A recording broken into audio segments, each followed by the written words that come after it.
আজকে সকাল সকাল ঘুম থেকে উঠেই দেখি মা বানাবে চিতই পিঠা, সাথে রান্না করবে হাঁসের মাংস। চিতই পিঠার সাথে হাঁসের মাংস, এই খাবারটা আমার খুব ভালো লাগে। আমার মনে হয় অনেকের কাছেই ভালো লাগে এই খাবারটা। আসসালামু আলাইকুম, সবাই কেমন আছেন? আশা করি সবাই অনেক অনেক ভালো আছে। এই হাঁসগুলো হচ্ছে আমার মায়ের অনেকগুলো হাঁস আছে। এখান থেকে আজকে একটা হাঁস রান্না করা হবে, সাথে বানানো হবে চিতই পিঠা। এখানে ছোট বড় হাঁস মিলিয়ে আছে, তবে আজকে আমি বড় হাঁসটা রান্না করব। আর এদিকে মা চিতই পিঠা বানানোর জন্য আগে থেকে চাউল ভিজিয়ে রেখেছিলেন।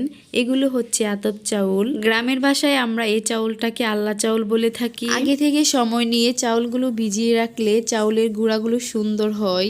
কথা বলতে বলতে এদিকে আমি হাঁসের মাংসটা রান্না করে নিচ্ছিলাম। মাংসটা ভালো করে কষানোর পর আমি এখানে পানি দিয়ে দিলাম, সাথে আগে থেকে বেজে রাখা আলুগুলোও দিয়ে দিলাম। আর এই তো আমার হাঁসের মাংসটা রান্না করা কমপ্লিট। দেখি অনেক লোভনীয় লাগছিল, মনে হচ্ছে যে এখনই খেয়ে ফেলি। আর অন্যদিকে পিঠা বানানোর প্রস্তুতি চলছে। পিঠা বানানোর জন্য ডোটা তৈরি করে নেওয়া হচ্ছিল। আর এই পিঠাগুলো সবসময় মাটির খোলাই বানানো হয়, মাটির খোলা ছাড়া এই পিঠা হয় না।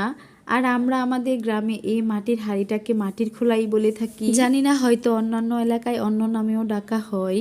এর অন্য কোনো নাম আছে কিনা সেটা আমার জানা নেই। যাই হোক, কথা বলতে বলতে এক এক করে আমি পিঠাগুলো বানিয়ে নিচ্ছিলাম। পিঠাগুলো বানানো সুন্দর হচ্ছিল, সবগুলো পিঠাই ফুলে ফুলে উঠছিল। এই পিঠা বানানো খুব সহজ, গুলাও খুব সহজ। এই ডোটা বানানোর সময় একটু লবণ আর পরিমাণ মতো পানি দিলেই সুন্দর হয়ে যায়। অনেকে আবার হালকা কুসুম গরম পানি দিয়েও এই ডোটা তৈরি করে থাকে। তবে যে পানি দেখ না কেন, ঠান্ডা গরম, কিন্তু পরিমাণ মতো পানি দিলে পিঠা এমনি সুন্দর হয়। দেখতে দেখতে এদিকে অনেকগুলো পিঠা বানানো হয়ে গেছে।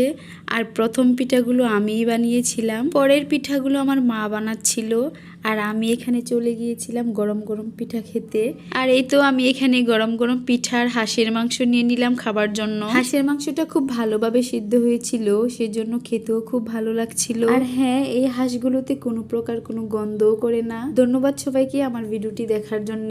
আজকে এই পর্যন্তই। ভালো থাকবেন সবাই। আল্লাহ হাফেজ।